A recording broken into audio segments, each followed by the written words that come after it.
Хүүхдүүдээ та нар замын хөдөлгөөнд хэрхэн оролцох мэдэх үү?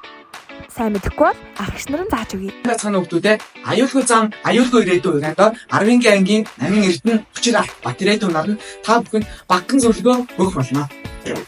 Анхаарал хамаатай сайн цаана хүүхдүүдээ ерхэн дөрөв бол зам хөдлөн гарахтаа гэлэх заавал хатах хэрэгтэй.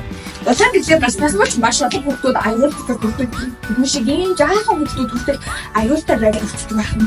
Тийм учраас хүүхдүүдээ заавал улаан гэлийг ажил зураарай. Мөн гацаа гарахтаа хам үеийн хамт гараарай. Өргөн дөрвөл зам үзэн гарахтаа анхаарах боломжтой. Гараг зурлын чихэн чиглэхгүй аффект. бас үүдэж болохгүй.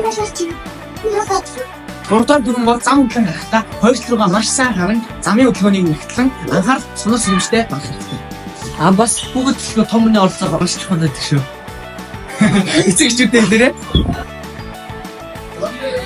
Хүүхдүүдээ энэ тав өглөг өмсгийг харж байна уу? Энэ маань та нарын насны 1-ээс 5 дугаар ангийн хүүхдүүдээс хасна гэлүүгээ яаж чаддаг вэ гэж судалгаа гаргав. Энэ судалгааны 90% гэлүүгээ ахлаж чаддаг гэсэн өгөө.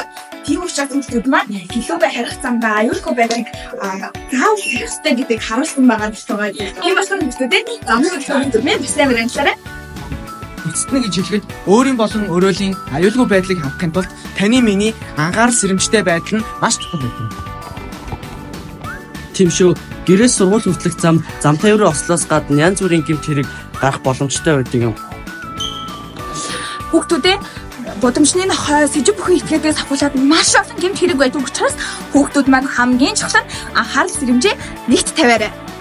Баярлалаа.